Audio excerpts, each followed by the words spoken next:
por estar aquí con ustedes para predicar la palabra de Dios.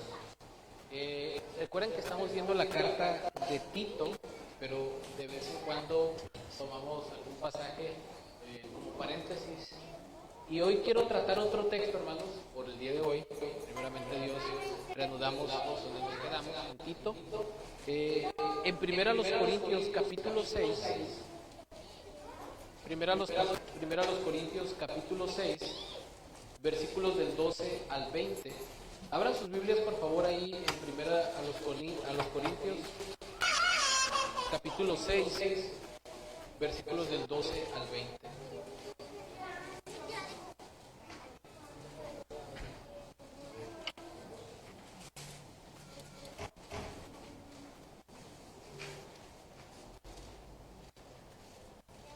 Primera a los Corintios, capítulo 6, versículos del 12 al 20.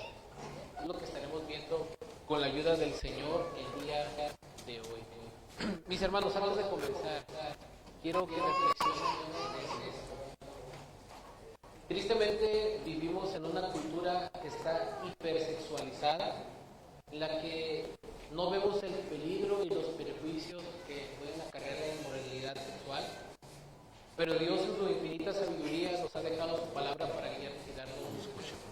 Es triste que en los últimos tiempos, hermanos, cuando digo últimos tiempos, no me refiero a fin del mundo, me refiero que en estos últimos días nos hemos enterado de muy tristes noticias, incluso de hombres de Dios que han caído moralmente en inmoralidad sexual, y se ha estado saliendo a la luz, tristemente, muchos ministerios que han sido de bendición, tristemente ha habido confesión o se ha descubierto que muchos, incluso líderes, han caído en esto.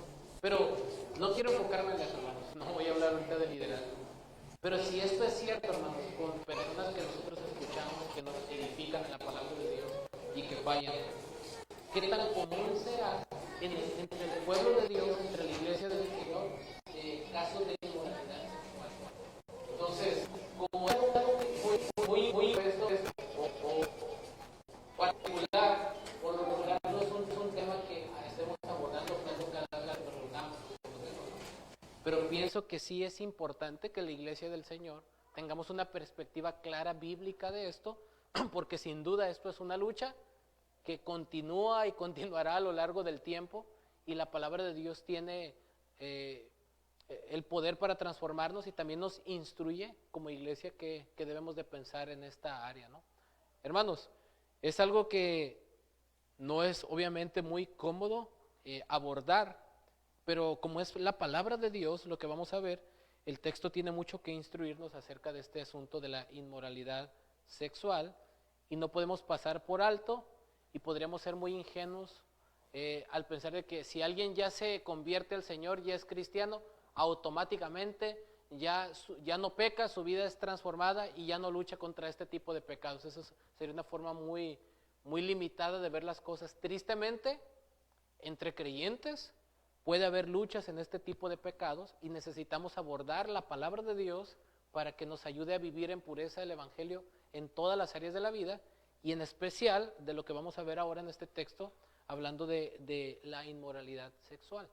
Así que lo que quiero compartir con ustedes es precisamente un mandamiento que nos da este texto, ahí en el versículo 18, la primera parte de este mandamiento es: huid de la fornicación, huid de la fornicación.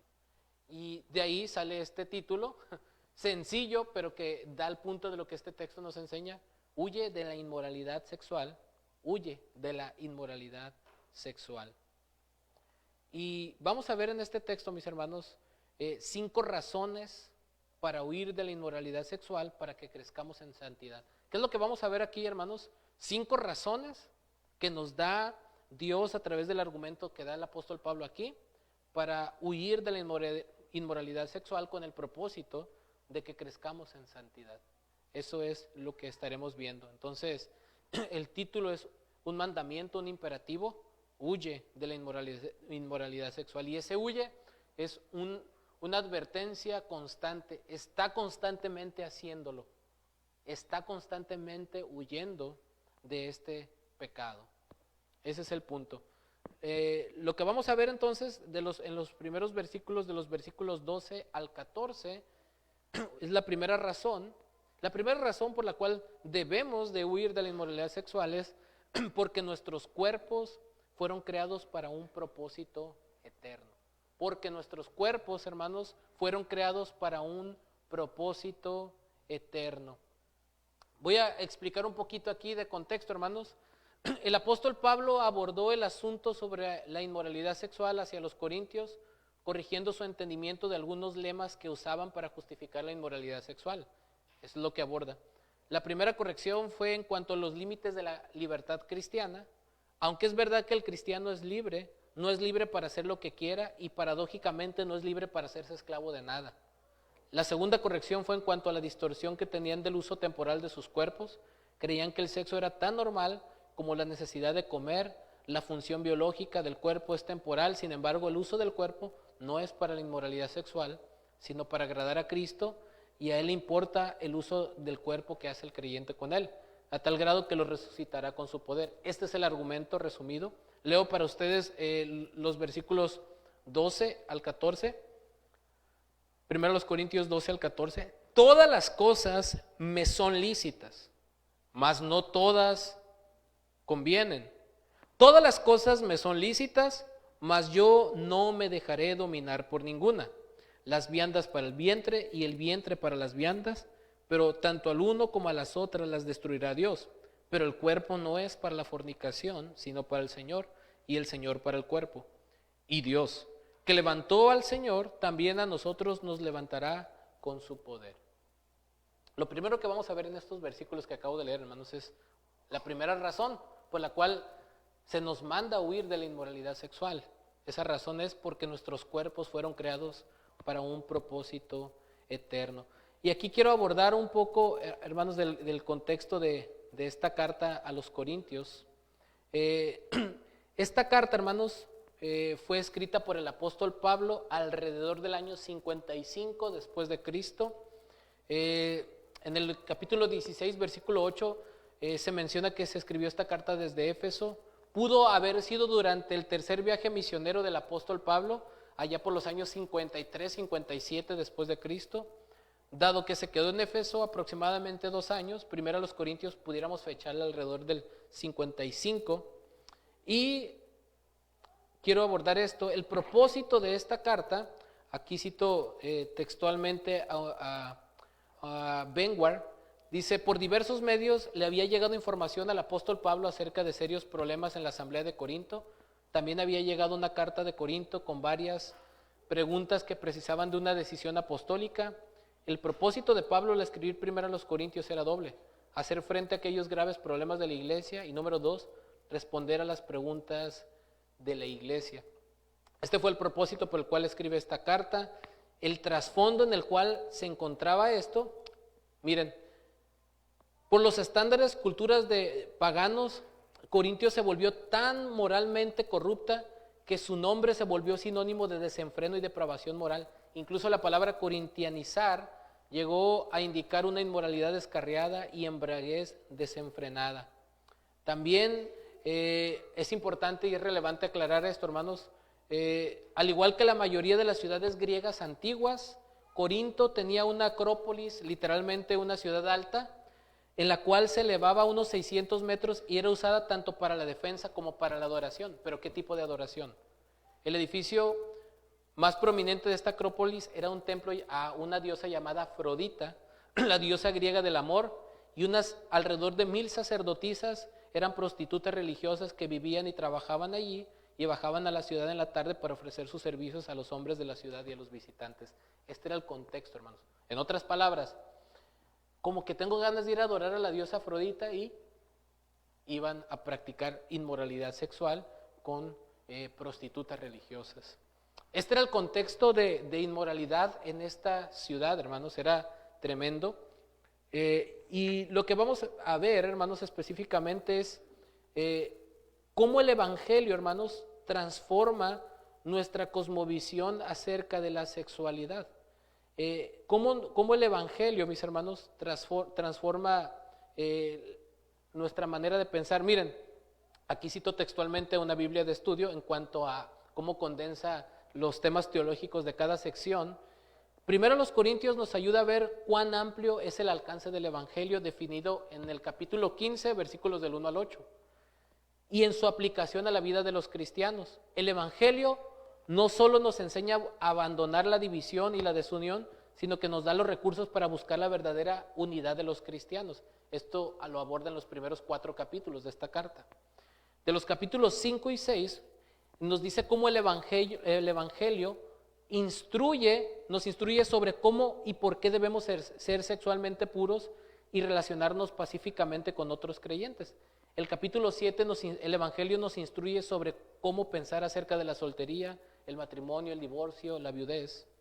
Y de los capítulos 8 al 10, el Evangelio nos ayuda a pensar cómo vivir nuestras vidas en las culturas de las que formamos partes sin aislarnos ni hacer concesiones impías. El Evangelio nos enseña, del capítulo 11 en adelante, el Evangelio nos enseña cómo ordenar nuestras vidas juntos como esposos, esposas, al observar la cena del Señor, en otras ocasiones de adoración pública. Y por último, capítulo 15, el Evangelio nos da una esperanza segura de vida más allá de la tumba. Estas son la temática que se aborda en estos capítulos, pero lo que yo me quiero concentrar, como es el capítulo 6, versículos del 12 al 20, es cómo el Evangelio nos instruye sobre cómo y por qué ser sexualmente puros. Es en esta sección que estamos abordando. Y en este capítulo 6, de los versículos 1 al 11, el apóstol Pablo aborda el problema de los creyentes que acudían ante incrédulos para arreglar sus desacuerdos en lugar de acudir a otros creyentes maduros.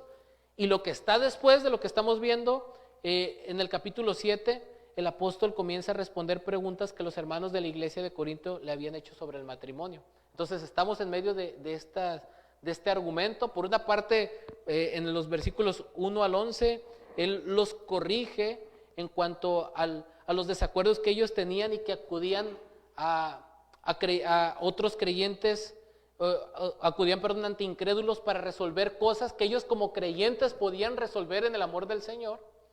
Y aquí específicamente en el versículo 12 al 20, Él les da el mandamiento de huir de la inmoralidad sexual en el contexto de algunos lemas que ellos usaban para justificar su pecado. La cultura corinta, con un trasfondo grecorromano, se había de alguna manera infiltrado en la manera de pensar de ellos, estaba corrompiendo su práctica, y el apóstol quiere hacerles ver cómo el Evangelio nos transforma para vivir en pureza y específicamente en esas áreas, ¿no? Ellos usaban lemas como que todas las cosas me son lícitas, ¿no? Es decir, influidos por una influencia del dualismo filosófico griego, si el espíritu es bueno y la materia es mala, entonces lo que yo haga con mi cuerpo no tiene trascendencia. Si yo soy salvo, si yo ya creí en el Señor, no importa cómo viva, de todos modos yo me voy a ir con el Señor y tengo que satisfacer mis deseos, ¿no? Y el otro extremo sabemos que es el ascetismo, ¿no? El duro trato del cuerpo. Entonces había formas de pensar equivocadas, había lemas que ellos usaban para justificar de alguna manera su pecado. Uno de esos lemas era, lo podemos hacer todo, todas las cosas me son lícitas. Y Pablo contrarresta esos lemas, ¿no? Sí, pero no todas las cosas convienen. Otro lema que decían, todas las cosas me son lícitas, pero yo no me dejaré dominar por ninguna, decía Pablo. Otro lema que abordaban ellos para justificar sus actos, por ejemplo, las viandas para el vientre para las viandas, pero tanto al uno como a los otros las destruirá Dios. En otras palabras, ellos, así como los alimentos son para el estómago y el estómago para los alimentos, la necesidad de tener relaciones sexuales es algo tan natural como comer o beber, y por eso soy justificado, simplemente es una necesidad de mi cuerpo, es una necesidad biológica, puedo satisfacerlo y no pasa nada, puedo seguir bien en mi comunión con Dios y con Cristo y no pasa nada. El apóstol Pablo va a abordar estas formas de pensar equivocadas que los creyentes tenían, habiendo sido influenciados por la cultura pagana en la cual vivían. De hecho, el tema de esta carta, hermanos, si vemos lo que resalta aquí de fondo, es cómo el evangelio de la gracia de Dios, el verdadero evangelio, produce santificación y cambia nuestra cosmovisión de todo lo que nosotros entendemos. El mundo tiene una concepción de la sexualidad, el mundo tiene una concepción acerca del matrimonio, pero la palabra de Dios, el Evangelio, transforma nuestro interior, transformando también nuestra manera de pensar y de vivir y de abordar todos esos temas. Porque de acuerdo a lo que creemos es como vamos a vivir, ¿no es cierto? Y si nuestra comprensión sobre eso es equivocada, obviamente eso nos va a llevar a prácticas erróneas, pecaminosas.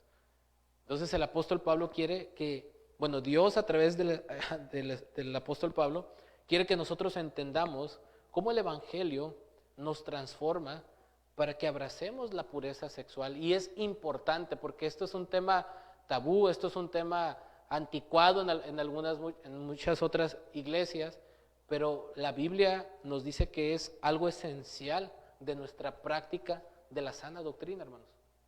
El área de la pureza sexual es importante para nosotros.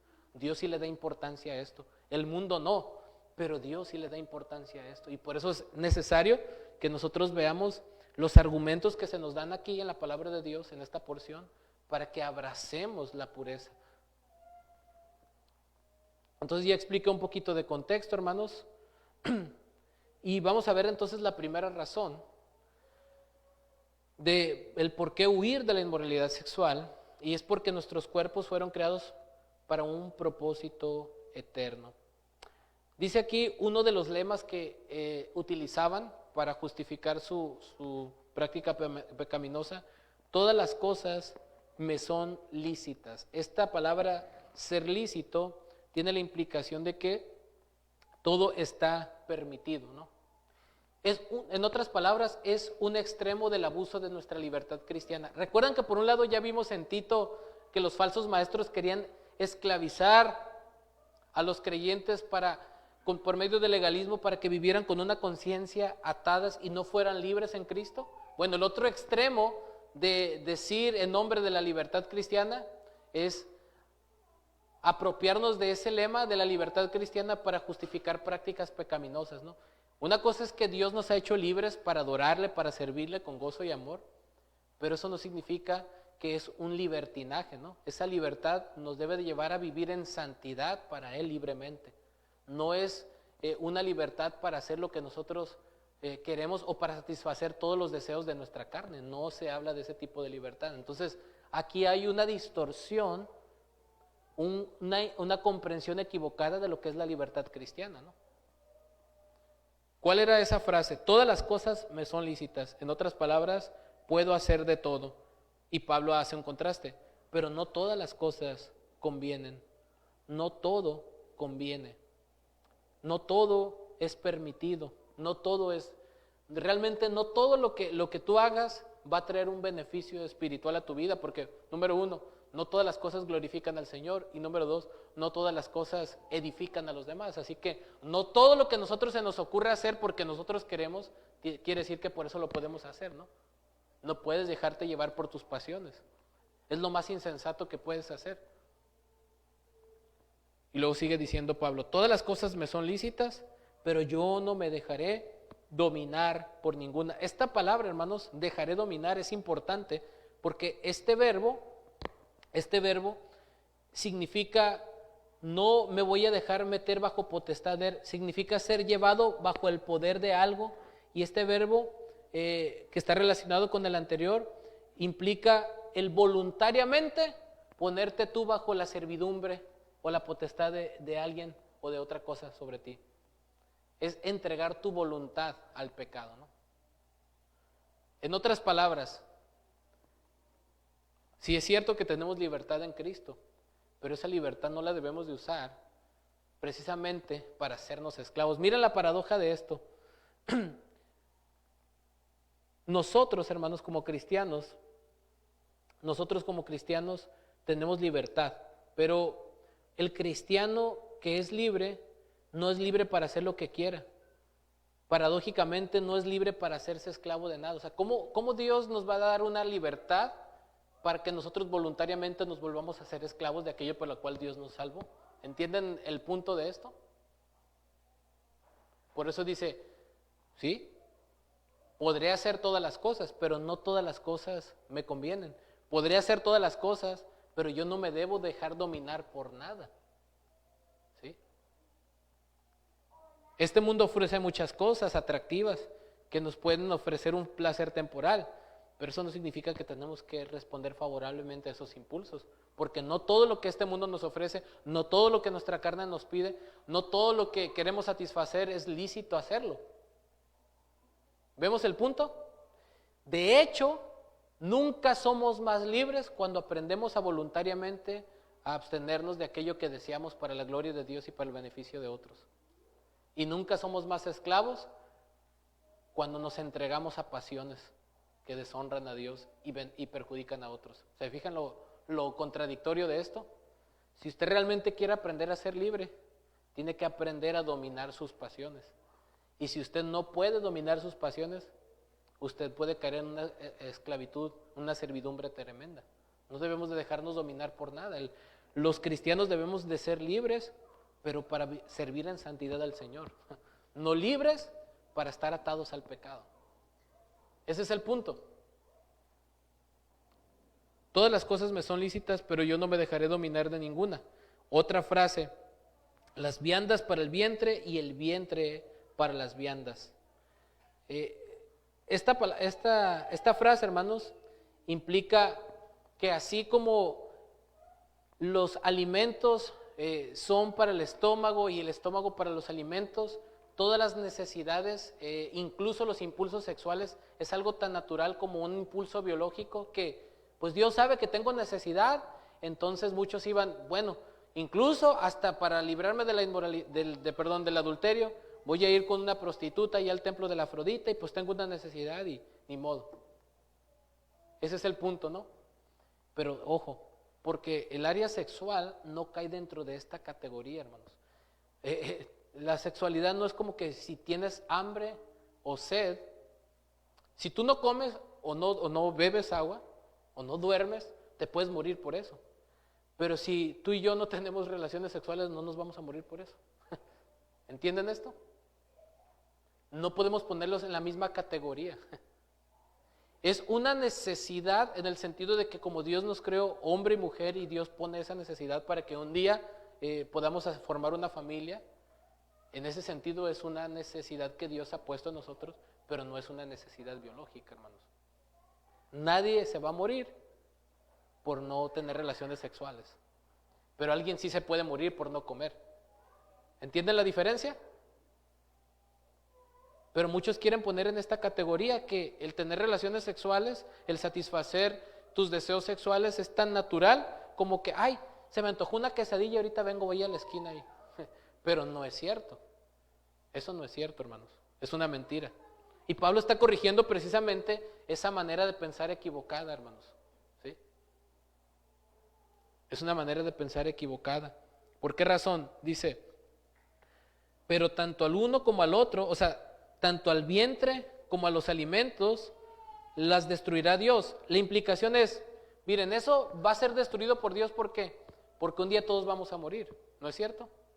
Algún día las funciones naturales biológicas de nuestro cuerpo, como la necesidad de comer y de procesar los alimentos, van a llegar a su conclusión. ¿Por qué? Porque algún día vamos a volver al polvo del cual fuimos tomados, el polvo volveremos, ¿no? Pero eso va a terminar, cumple con una función temporal, esas funciones, el vientre y las viandas.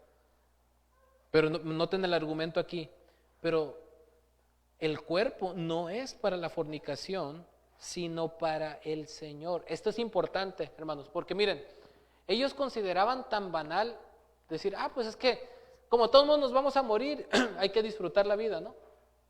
Pero miren, para Dios es tan importante el cuerpo, de tal manera que Él un día lo va a resucitar, para un día estar eternamente físicamente con Él. Cuerpos glorificados, pero finalmente físicos. Y lo que hagamos con nuestro cuerpo tiene una trascendencia para el Señor, porque nuestro cuerpo es para Él, no para satisfacernos a nosotros mismos. Esa es la implicación. ¿Se fijan, hermanos, el argumento? El cuerpo, pero el cuerpo no es para la fornicación. En otras palabras, el vientre y las viandas van a perecer, van a cumplir su función, pero el cuerpo no es para la fornicación. Y esta palabra, fornicación, viene del griego porneia, de donde viene la palabra pornografía. Esta palabra porneia, este sustantivo, significa que es una práctica de actividad sexual inmoral, pero que está fuera de los límites del pacto matrimonial. En su sentido más restringido, esta palabra porneia denota una comunión sexual voluntaria entre una persona no casada y otra del sexo opuesto. En este sentido, los fornicarios, pornoi, se distinguen de los adúlteros, moihoi. Por ejemplo, en el versículo 9 podemos ver: ¿no sabéis que los injustos no heredarán el reino de Dios? No erréis. Dice, ni los fornicarios, ni los idólatras, y luego dice, ni los adúlteros. ¿Se fijan que hay una distinción entre la palabra adúlteros y fornicarios? La fornicación tiene que ver entonces con la comunión sexual voluntaria entre una persona no casada y otra del sexo opuesto. Pero también esta práctica figurativamente puede asociarse con idolatría, apostasía. Y por eso Pablo amonesta a los solteros para que se cuiden de la tentación de fornicar, ¿no?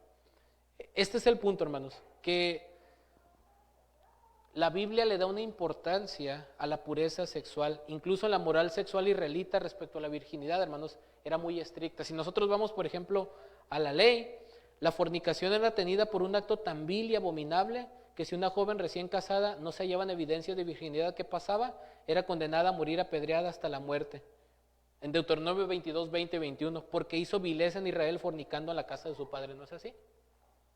Si un hombre forzaba a una joven virgen no desposada para acostarse con ella, cuando se descubría el caso, estaba obligado a dar al padre de la joven 50 ciclos de plata y pactar el matrimonio. La ley era muy clara, Deuteronomio 22, 28 y 29, Éxodo 22, 16. Porque él la violó, no la podrá despedir en toda su vida. Este era el punto, hermanos. Era algo serio. Desde la ley encontramos, desde el Antiguo Testamento, que esto no era cuestión cultural, hermanos. ¿Por qué?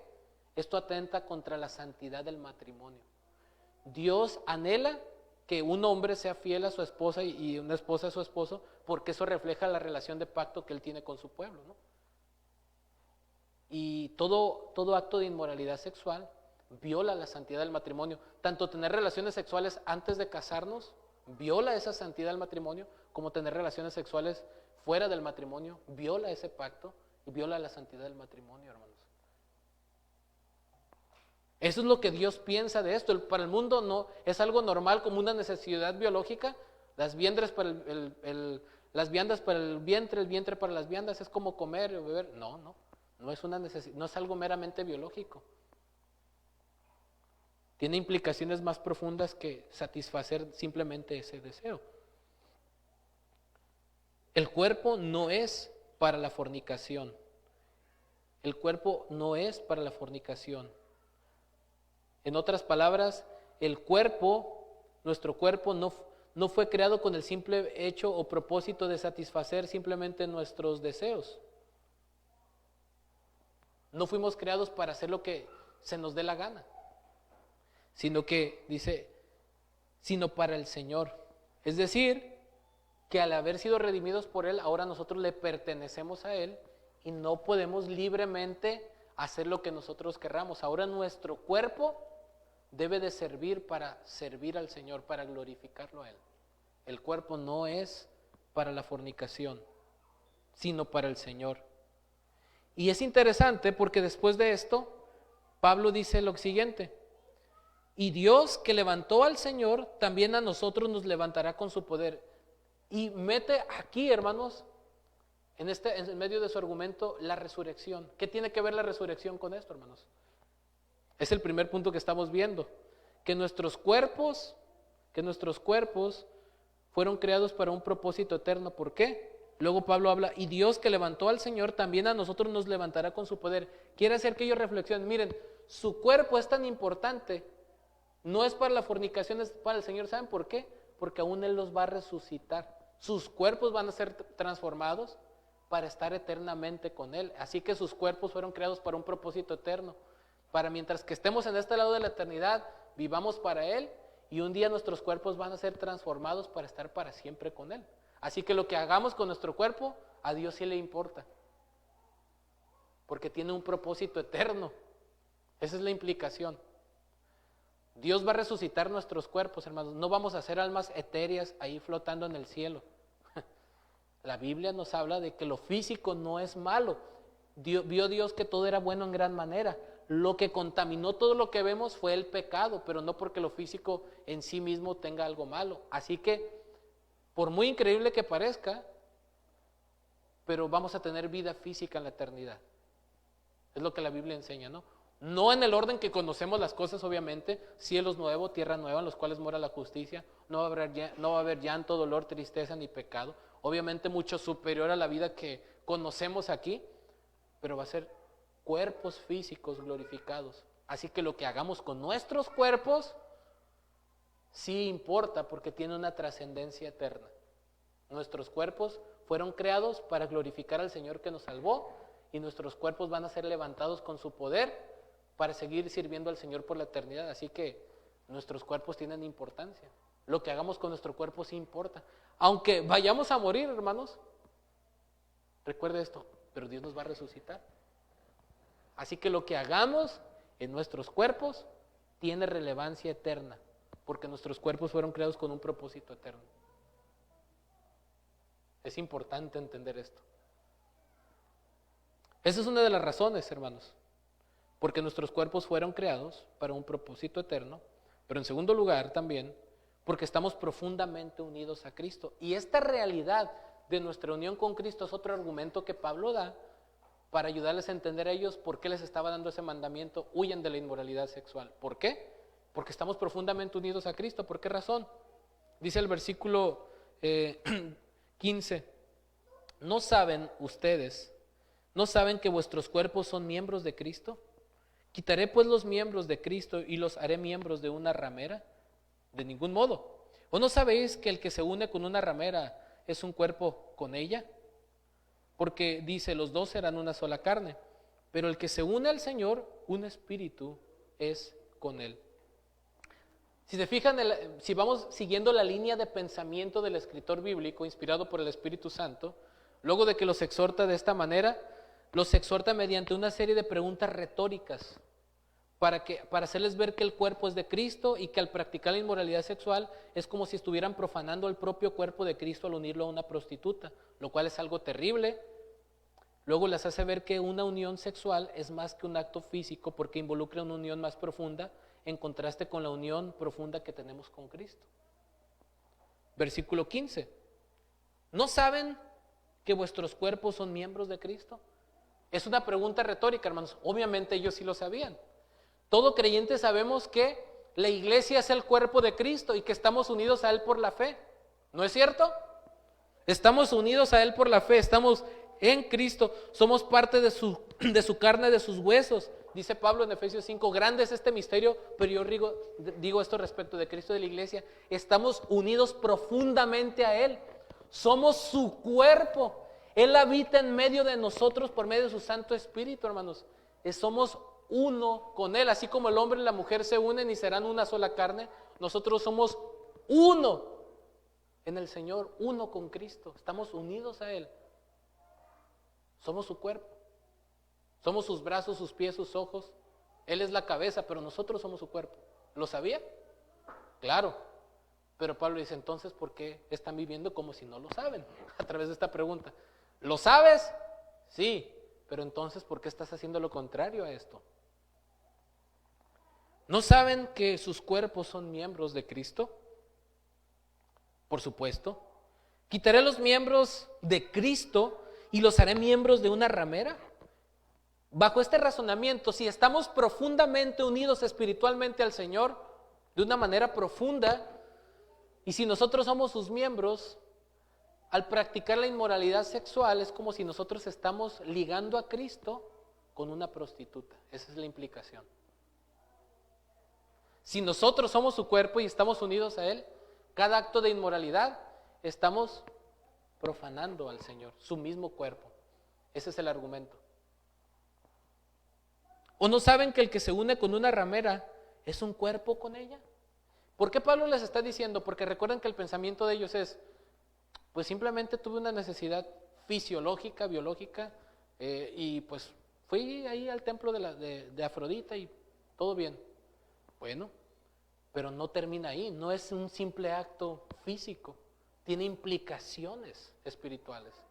El practicar la inmoralidad sexual, jóvenes, adultos, tiene implicaciones profundas, no es simplemente un simple acto físico, tiene consecuencias, tiene implicaciones profundas, es algo poderoso que puede destruir tu vida y que ha destruido la vida de grandes hombres de Dios.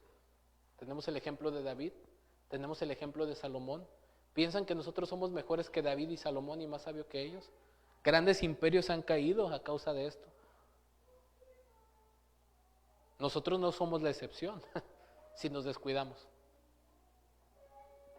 Hay algo en el pecado sexual que es tan esclavizante que por algo la palabra de Dios nos dice: tengan cuidado porque no te vas a librar tan fácil de esto. Es un pecado muy esclavizante. No un pecado que no se puede vencer porque el Señor murió en la cruz para librar nuestros pecados, pero es un pecado con muchas consecuencias e implicaciones, como ningún otro, hablando terrenalmente. Tiene implicaciones muy profundas. Por eso les dice a través de esta serie de preguntas retóricas: ¿o no saben que el que se une con una ramera es un cuerpo con ella? Y noten esto, Pablo está diciendo: al ustedes practicar la inmoralidad sexual, no solamente se están uniendo físicamente, sino espiritualmente. ¿Cuál es el argumento de esto? Se va al principio, el diseño del matrimonio, Génesis capítulo 2, citando la unión entre un esposo y una esposa, y los dos serán una sola carne. Y este verbo, hermanos, de unir, implica una fuerte adición, así como si pegaras algo con un pegamento del caro, del bueno, más allá de la cola loca, ¿no? Es una unión profunda. Y este verbo se usa en relación a unirse con la esposa. Y los dos serán una sola carne. Esto se remonta a Génesis 2:24. El Señor Jesucristo reafirma este principio del matrimonio, de la unión indisoluble que hay entre un hombre y una mujer en Mateo 19:5, Marcos 18, y Pablo también lo reafirma en Efesios 5:31. O sea que, hermanos, ¿por qué digo esto? Eso era antes, ahorita las cosas cambian. Hermanos, el diseño de Dios para el matrimonio siempre ha sido el mismo, desde su creación hasta ahorita. La unión formal de pacto entre un hombre y una mujer en una relación de pacto para siempre. Y en ese contexto es que Dios dio la sexualidad. Fuera de ahí es ilegítimo. Solo en la unión de pacto formal, un matrimonio entre un hombre y una mujer, es en el cual Dios bendice este regalo que Él dio a la humanidad. La sexualidad es un regalo divino para el matrimonio, entre un hombre y una mujer. Fuera de esto, es una distorsión al diseño divino. Es una distorsión al diseño divino, hermanos. Es una afrenta a la santidad de Dios en el matrimonio. Por eso dice: los dos serán una sola carne. Y miren, aquí hay un poquito más, voy a explicar un poquito más del contexto cultural aquí. Aquí citando un diccionario bíblico acerca del contexto de cómo era la prostitución en este tiempo, dice aquí que el Nuevo Testamento condena la prostitución. Una vez más, aquí la prostitución cumplía un papel fundamental en los cultos de lugares como Corinto y Atenas. Los filósofos griegos incluso podían diferenciar los roles de prostitutas para placer, de las esclavas para proveer cuidado diario al cuerpo de sus amos, y de las esposas para producir hijos legítimos. Fíjense cómo estaba de corrompido esto. Algunos filósofos estoicos reaccionaron contra esas prácticas y condenaron el sexo fuera del matrimonio. Muchas mujeres aprovechaban la situación para tomar esclavos sexuales para sí mismas o para convertirse en lesbianas. Fin de la cita. O sea, esta depravación que vemos ahorita no es nada nuevo. Desde ese tiempo, tristemente, ya estaba todo distorsionado por el pecado, hermanos. Es terrible esto. Es terrible. Pero el diseño de Dios sigue siendo el mismo. Los dos serán una sola carne. El tener relaciones sexuales implica una unión profunda. Y aquí se sitúa para situar a la sexualidad en un contexto de la institución del matrimonio. Y aquí quiero citar a otro autor, a otro autor que da un comentario pertinente sobre esto, que dice: el sexo funciona como el fuego en un hogar. Dios quiere que éste arda con mucha pasión y calor dentro del matrimonio, del hogar del matrimonio, donde produce luz, calor, calidez e intimidad. Pero cuando el fuego se saca del hogar y se lleva al lugar donde no debe estar, provoca destrucción y su propósito también es destruido. Fin de la cita. Aún ellos, aunque dijeran, bueno, yo tengo a mi esposa, y miren la manera de pensar de ciertos filósofos griegos: esclavas para proveer cuidado diario de sus amos, las esposas para producir hijos legítimos y las prostitutas para producir placer. ¿Se fijan? Hermanos, miren, no hay nada más perverso, egoísta y arrogante que ver a un ser humano hecho a la imagen y semejanza de Dios como objeto de satisfacción personal. Aunque haya prostitutas, mujeres que se dedican a eso, y ellas mismas no se den el valor que Dios les ha dado por tener dignidad al ser hechos a imagen y semejanza de Dios. Cuando yo miro a una persona del sexo opuesto, ya sea un hombre o una mujer o un hombre, como objeto de satisfacción personal sexual, estamos degradando la imagen de Dios, la dignidad de esa persona. O sea, en otras palabras, cuando nosotros tenemos relaciones sexuales simplemente con una persona para satisfacer ese deseo, es como si yo estoy diciendo: esa persona no es un ser humano, es mi objeto, para satisfacerme a mí mismo. Y no hay nada más arrogante que eso. Jóvenes, por favor, jovencitas, no se vayan a creer la farsa o el cuento de que un hombre las ama si les pide que tengan sexo antes de casarse, ¿no? No hay nada más arrogante y egoísta que eso. No hay nada más arrogante y egoísta que eso. Y ojo, lo digo con indignación porque tristemente antes de conocer a Cristo, tal vez yo podía tener ese pensamiento y minimizaba estas enseñanzas. Y yo no le daba el valor al ser humano que debí. Pero en Cristo no podemos ver a las personas de la misma manera. Debemos de ver incluso una prostituta con dolor en nuestro corazón y con llanto, porque es un ser humano creado a la imagen y semejanza de Dios que si no se arrepiente va a ir a una condenación eterna. Nosotros debemos de ver a las personas con compasión, porque son seres con dignidad por ser seres hechos a imagen y semejanza de Dios. Y nadie está para servirme a mí, yo estoy para servir a los demás. Eso es lo que Cristo produce en nosotros. Entonces, ¿cómo puedo yo, con esta transformación y esta mentalidad de lo que Cristo hizo por mí, mirar a las demás personas como un objeto de mi satisfacción personal? No es concebible. Porque a través de la obra que el Señor ha hecho en nosotros, nosotros debemos de estar para servir a otros, para presentarles a Cristo, para mostrar el amor en pureza que Dios nos ha dado. Esa es la realidad de lo que Dios quiere que vivamos. Y a veces no entendemos las profundas implicaciones. En las series esas de Netflix, en las películas de Hollywood, siempre te ponen lo lindo que es practicar la inmoralidad, ¿no? El joven que se enamora de la jovencita y ya tienen relaciones sexuales, pero no te dicen lo que pasa después. Nunca tienen una relación estable. Las estrellas de Hollywood, ¿cuántos divorcios no tienen? Y se andan peleando y se andan demandando ahí por millones. Nunca son plenos, no tienen una estabilidad en su vida, en su matrimonio. ¿Cómo terminan estas personas que andan con una y con otra y con otra y con otra? Simplemente quedan más vacíos que nada, porque están tratando de satisfacer lo que Dios solo puede llenar a través de Cristo. Es la realidad. Y se hunden más en el pecado y en la inmoralidad y se esclavizan porque están buscando en cisternas rotas que no tienen agua, pero no acuden a la fuente de la vida que es Cristo. Y el problema es mucho más profundo que un acto físico. Tiene que ver con un problema del corazón que está enfocado en adorarse a sí mismo y no al Creador. Está enfocado en adorar tus deseos antes que al Creador. ¿Se fijan? El problema es mucho más profundo que el simple acto. Es un problema del corazón en el cual nos consideramos a nosotros mismos como más importantes que a otros, incluso más que a Dios, y por eso tengo derecho a satisfacer mis deseos. Tengo derecho a ser feliz. Tengo que pelear por mi felicidad. Yo, y después yo.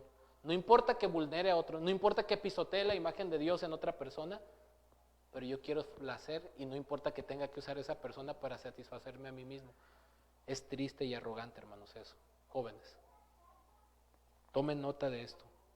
Dios quiere algo bueno para ti. Dios quiere que disfrutes de la sexualidad en el matrimonio, pero sé paciente y honra a Dios velando por tu pureza. Huye de la inmoralidad sexual. Huye de la inmoralidad sexual. En el versículo 18 vemos otro argumento. Ya vimos entonces dos razones.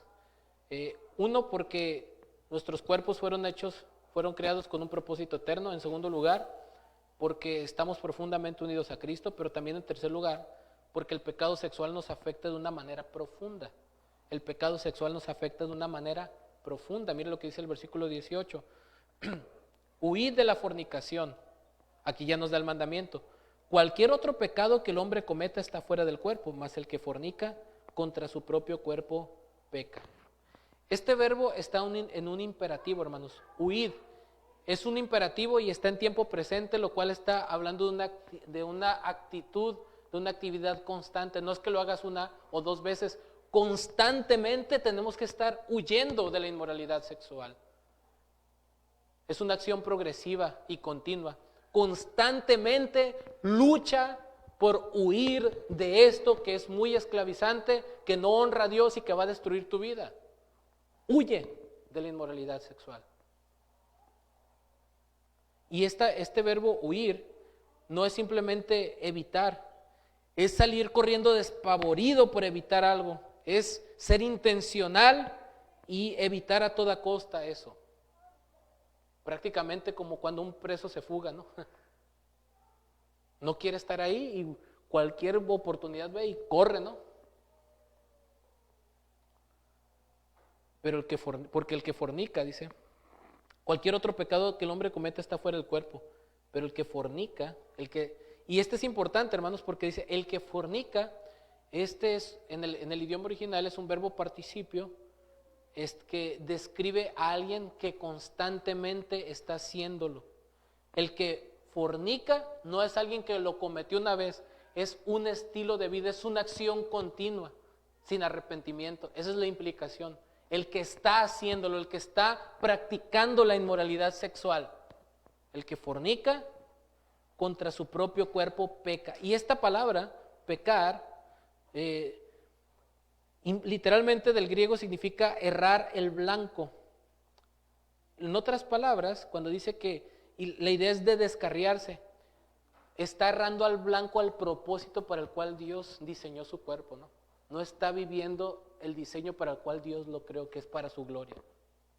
En cambio, está afectándolo de una manera tan profunda. ¿Y qué decir, hermanos? Las mayores enfermedades que han causado tanto dolor a la humanidad no han sido también causadas por pecados sexuales, enfermedades venéreas. ¿Cuántas enfermedades de transmisión sexual no hay? Y no solamente por eso, bien pudiera alguien decir, no, pues uso un preservativo y me cuido de eso, pero las implicaciones espirituales son profundas. Tiene un poder destructivo como ningún otro pecado lo tiene.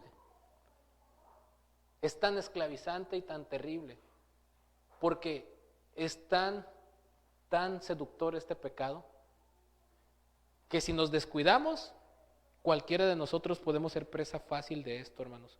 Por eso, hermanos y jóvenes, todas las precauciones debidas. Hermanos, por favor, no dejen a sus hijos a solas con su novio, con su novia. Evitemos todo aquello, todas aquellas imágenes sugestivas que nos puedan alentar nuestro corazón a eso. Aún en programas de televisión, en una película, si están saliendo escenas coloradas, quitémosla. No miremos imágenes que nos provoquen eso. No fomentemos conversaciones que lleven a eso. No nos llevemos de una manera indecorosa con personas del sexo opuesto. Y tengamos todo nuestro corazón en nuestra esposa o nuestro esposo, a los que estamos casados, a los que son solteros jóvenes. Nada de citas a solas. Nada de andarse acariciando y teniendo mucho contacto físico. Eso es para el matrimonio, no es para el noviazgo. Todo eso es importante. y como padres somos responsables también de velar y de cuidar por la pureza de nuestros hijos, hermanos.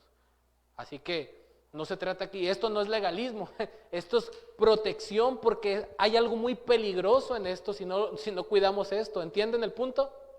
Y como amamos tanto a nuestros hijos y sabemos que los jóvenes son propensos a esto, por eso los cuidamos.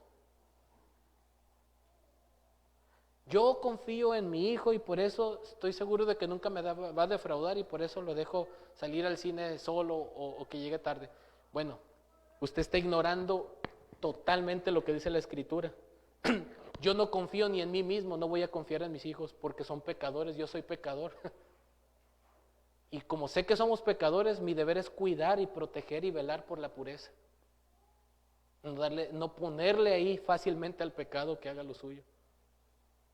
Hermanos, muchas veces nosotros, hermanos, no vemos la gravedad de esto, no supervisamos a los niños, les damos celular, tablet, no supervisamos lo que miran, no miramos qué programas, qué ideales están metiendo en las caricaturas que miran, las amistades que frecuentan nuestros hijos, no los revisamos, nos hemos tragado la mentira de que tengo que respetar su privacidad. Mientras esté en tu hogar, tú eres responsable de cuidar y de velar por la pureza de tus hijos. Y eso es más importante que su privacidad. ¿Cuántas mentiras del mundo no nos hemos creído, hermanos? Y exponemos a nuestros hijos. Aún nosotros mismos, si estamos en la sala y vemos una película con escenas coloradas y no le cambiamos, ¿dónde están nuestras convicciones? Si nos reímos de chistes colorados, hermanos, cada aspecto que nosotros descuidamos en esto nos puede orillar. Esta cultura a gritos nos empuja, hasta para vendernos un chicle nos tienen que poner una persona semidesnuda. ¿Y qué tiene que ver un medicamento, un chicle con un hombre o una mujer desnuda? Pero todo lo quieren vender porque saben que el sexo vende. ¿No es así? En los nuevos libros de texto, con este gobierno progresista de izquierda, hermanos, promoviendo todo eso. O sea, estamos siendo bombardeados por a donde nos volteemos a ver, pero nosotros somos responsables de velar por la pureza de nosotros mismos y de nuestra familia, hermanos. No fomentar eso. Y esto no se trata de ser estrictos o legalistas, se trata de amar realmente a Dios y de amarnos unos a otros, de amar a nuestros hijos y cuidarnos, porque esto tiene implicaciones muy profundas. Cualquier otro pecado que el hombre cometa está fuera del cuerpo, pero el que fornica contra su propio cuerpo peca. Tiene implicaciones mucho más profundas de lo que usted y yo podamos imaginar. Por eso es uno de los pecados que afectan tanto, es uno de los pecados que descarta totalmente una persona del ministerio. Un pastor que cae en fornicación, en adulterio, no puede jamás volver al púlpito según la palabra de Dios.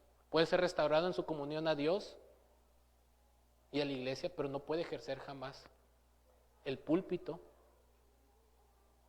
Pablo mismo dijo, no mismo yo habiendo sido heraldo para muchos venga a ser eliminado. Esto trae implicaciones muy serias, hermanos. No debemos de tomar esto a la ligera. La inmoralidad sexual es algo terrible que causa mucho daño a nuestra vida, a nuestra sociedad. Y lo más terrible de esto es que cualquiera de nosotros, si nos descuidamos, podemos caer. No estoy hablando aquí como alguien de que con una aurora de santidad y porque yo soy bien santo y ustedes son bien pecadores, estoy hablando. Todos nosotros somos pecadores y si nos descuidamos podemos caer en esto. Les hablo como alguien que anhelo que todos nos cuidemos para no caer en esta situación tan triste. Y si hay alguien que está en esta situación, tiene que buscar ayuda urgentemente.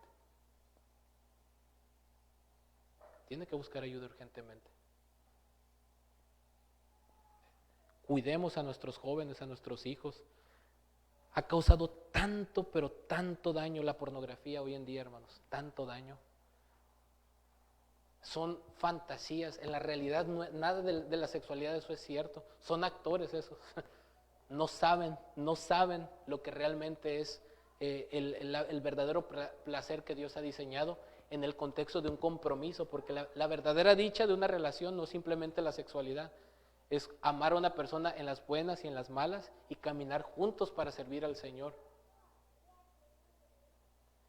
Un día vamos a envejecer, un día nuestro físico va a cambiar, pero el amor y la unidad crecen en el Señor y eso es algo hermoso. O sea, el matrimonio es mucho más que tener relaciones sexuales, pero este mundo nos hace ver como que si tú no experimentas eso, uy, no, eres de lo más anticuado.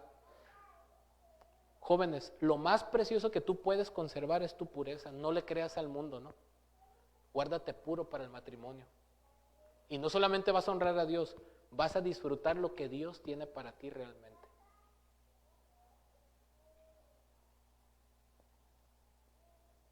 Es otra razón. Porque el pecado nos afecta de una manera, porque el pecado sexual nos afecta de una manera profunda, pero también versículo 19, porque Cristo habita en nosotros por medio de su Espíritu. Mira el otro argumento. ¿O ignoran que vuestro cuerpo es templo del Espíritu Santo, el cual está en vosotros, el cual tenéis de Dios, y que no sois vuestros?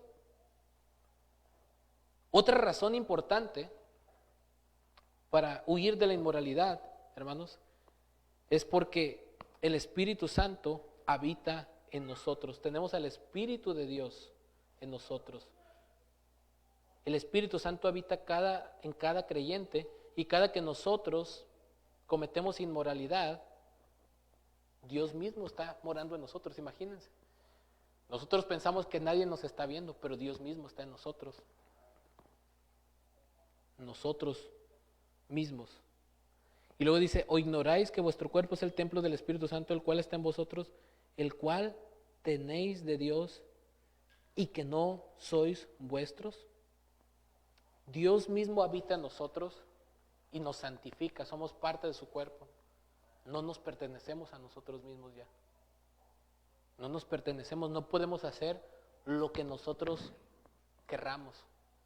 Tenemos que someternos a aquel que dio su vida por nosotros. Y por último, hermanos, y ya con esto terminamos, versículo 20, porque hemos sido redimidos costosamente para Dios. Porque hemos sido redimidos costosamente para Dios. Por último, el apóstol terminó esta sección recordándoles el precio de su salvación, y con un mandamiento a honrar a Dios. Dice el versículo 20, porque habéis sido comprados por precio. Glorificad pues a Dios en vuestro cuerpo, el cual es de Dios. Bueno, aquí quiero aclarar una nota al margen, hermanos. En los manuscritos más antiguos y más confiables no aparece la frase y en vuestro espíritu. Así que realmente el texto llegaría donde dice glorifiquen a Dios pues en vuestro cuerpo, el cual es de Dios. Es aquí donde llega el versículo. Porque el énfasis aquí del texto es nuestro cuerpo para la gloria de Dios, el huir de la inmoralidad sexual, ¿no? Ese es un punto importante. Glorifiquen pues a Dios con sus cuerpos. Esta palabra glorificar aquí significa honrar, darle honor, reconocer quién es Él y actuar en consecuencia de quién es Él, Dios, reconociendo sus atributos y su gloria. Significa honrarlo en el sentido de hacer lo que es agradable a Él, viviendo vidas en este contexto de pureza sexual. Glorifiquen a Dios con sus cuerpos. ¿Por qué razón? Porque han sido comprados por precio. Esta palabra, hermanos, comprados por precio, es muy importante, este verbo, porque nos habla de la redención. Dios compró nuestra salvación. De hecho, el sentido básico de esta palabra tenía que ver con comprar la libertad de esclavos, pero en el sentido de cristiano, Cristo nos compra y nos rescata de la esclavitud del pecado y de la maldición de la ley para restaurarnos, a una relación correcta con Dios por medio de su sacrificio. Es decir, la paga del pecado es muerte. La ira de Dios estaba sobre nosotros, merecíamos condenación, pero Él nos ha rescatado, Él nos ha comprado, Él nos ha redimido para sí, pero esa salvación tuvo un costo que fue su sangre, su sacrificio. Él compró nuestra redención. Cada uno de nosotros íbamos a ser condenados no solamente por algún pecado sexual, sino todo lo que hacemos está en contra del Señor, nacemos con una naturaleza corrupta. Íbamos a una condenación, pero Él murió para perdonarnos, para darnos vida. Él compró nuestra redención. Y puesto que fue algo costoso que Él logró con su propia sangre, lo menos que podemos hacer es glorificarlo, honrarlo. Puesto que Él nos compró y ahora somos de Él, Él es nuestro amo, debemos de honrarlo con nuestros cuerpos, viviendo vidas en pureza. Esa es la implicación. Entonces, mis hermanos, en conclusión, la esencia del pecado sexual es servirnos a nosotros mismos en vez de servir a Dios y a otros en amor y pureza.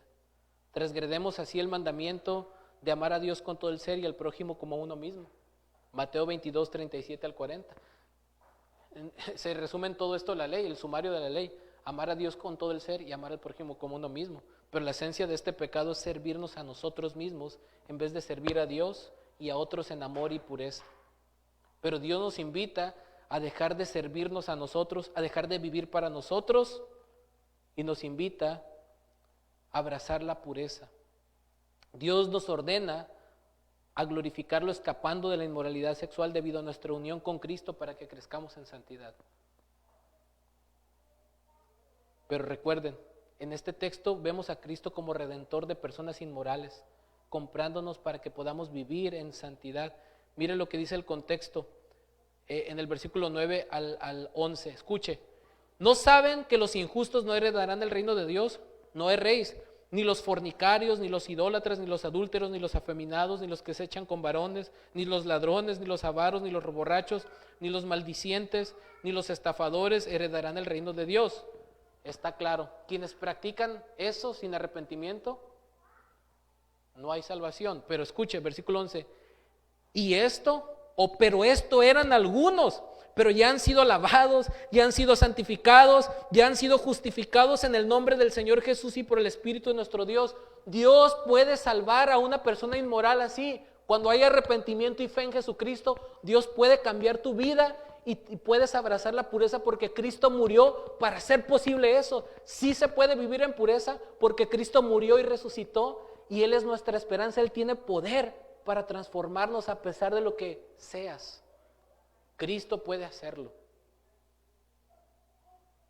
Él tiene el poder para transformarte, pero solo Él, no tú. Tienes que rendirte a Él, tienes que confiar en Él, tienes que seguirlo a Él.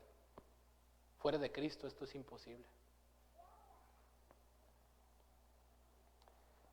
Y un texto que repito mucho para ustedes en Tito 2:11, aunque no es la predicación de Tito, pero recuerden esto, Tito 2:11 al 14, porque la gracia de Dios se ha manifestado para salvación a todos los hombres, enseñándonos que renunciando a la impiedad y a los deseos mundanos, vivamos en este siglo sobria, justa y piadosamente, aguardando la esperanza bienaventurada y la manifestación gloriosa de nuestro gran Dios y Salvador Jesucristo, quien se dio a sí mismo por nosotros para redimirnos de toda iniquidad y purificar para sí un pueblo propio, celoso de buenas obras.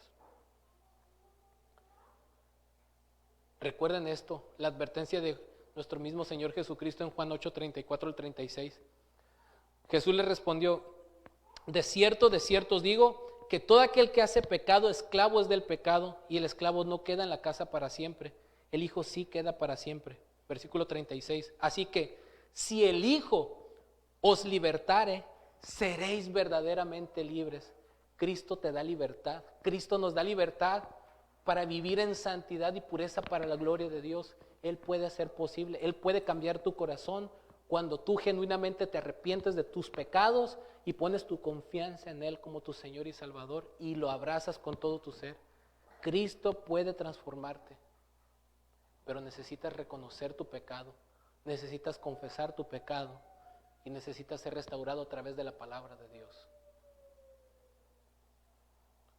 Hermanos, cuidemos nuestros corazones porque, como les repito, cualquiera de nosotros somos propensos a esto. Es muy delicado predicar esto porque es fácil condenar el pecado desde el púlpito, pero también nosotros tenemos que estar lidiando y luchando con nuestra carne. Todos estamos expuestos ante esto, todos tenemos que huir de la inmoralidad sexual por lo que hemos visto. Hemos sido comprados por precio, glorifiquemos pues a Dios con nuestras vidas, con nuestros cuerpos. En lugar de servirnos a nosotros mismos, sirvámosle a Él para su gloria y miremos a los demás como superiores a nosotros mismos, sirviéndoles en amor. Nuestra vida no se trata de nosotros, se trata de Dios y de servir a otros. Si no vemos el cristianismo así, no estamos entendiendo. Yo no acudo a Cristo para que Él supla todos mis deseos y necesidades egoístas. Si es así, no has entendido el Evangelio. Dios te salva para que lo disfrutes a Él, vivas para Él y en amor puedas vivir sirviendo a otros, no a ti mismo. Esa es la esencia. Que el Señor nos ayude, que el Señor nos ayude. Y recuerden, en Cristo hay libertad. Cristo murió por los pecadores. Cristo murió por el peor de los pecadores, hermanos. Y este pecado te puede tener tan preocupado, decir, yo ya me voy directito al infierno. Dios puede salvar a un inmoral, Dios puede salvar a un asesino, Dios puede salvar a quien sea de lo peor, si se arrepiente y cree en Cristo. Obviamente va a haber consecuencias. Si tú has cometido inmoralidad, tienes que confesar tu pecado. Si tú has cometido adulterio, tienes que confesar tu pecado, no nomás porque te descubran y te vas a someter a las consecuencias y a la disciplina. Puedes incluso hasta perder tu familia por eso. Pero si realmente hay arrepentimiento, no nos va a importar las consecuencias que tengamos que pagar aquí, si Cristo nos ha librado de las consecuencias eternas de nuestros pecados. El fruto de un verdadero arrepentimiento es que no vamos a buscar el perdón para huir de las consecuencias, sino vamos a buscar el perdón porque nos duele haber ofendido a Dios y a otros y lo amamos por lo que entendemos que Cristo ha hecho por nosotros en la cruz. Esa es la esencia de esto, su gracia, su amor, su perdón. Nos duele pecar porque Dios nos ha amado tanto que dio a su Hijo a morir por nosotros. Recuerden, esa es la esencia de lo que somos. El amor de Dios es el que nos insta a arrepentirnos, porque nadie nos ama tanto como Dios. Con esto termino Romanos 5:8. Mas Dios muestra su amor para con nosotros, que aun siendo pecadores, Cristo murió por nosotros. Oremos. Señor amado, venimos delante de ti dándote gracias por tu palabra, que es viva y eficaz. Ayúdanos a entender estos argumentos, Señor, estas razones por las cuales debemos de huir de la inmoralidad y abrazar tu palabra y obedecer, Señor. Cada uno de nosotros somos propensos, pero acudimos a tu gracia suficiente, Señor, para poder vivir una vida de pureza y no manchar tu nombre, Señor. Purifica, santifica nuestras vidas, glorifícate en nuestras vidas, santifica esta iglesia y ayúdanos a cuidarnos unos a otros, a estar velando, orando, cuidando nuestros corazones, y el que piense estar firme, mire que no caiga. Señor, quebranta nuestro orgullo, ayúdanos a dejar de vivir para nosotros mismos y de querer satisfacernos a nosotros mismos, en cambio vivir para ti, para tu gloria y para los demás, porque el evangelio no se trata de nosotros, se trata de ti y de tu gloria. Y nuestra alma va a encontrar el máximo deleite solo cuando vivamos para ti, para tu gloria. Y nosotros queremos el verdadero placer, pero no el placer que da el pecado, sino el placer que tú das al vivir para ti. Que tú llenes nuestras almas de Cristo, Señor, de tu palabra, de tu gracia, de tu amor, de esa comunión preciosa y dulce que solamente se encuentra en ti y a través de la santidad. Ayúdanos, Señor, santifícanos con tu palabra. Te lo pedimos y te damos gracias en el nombre de nuestro Señor Jesucristo. Amén. Dios los bendiga, hermanos.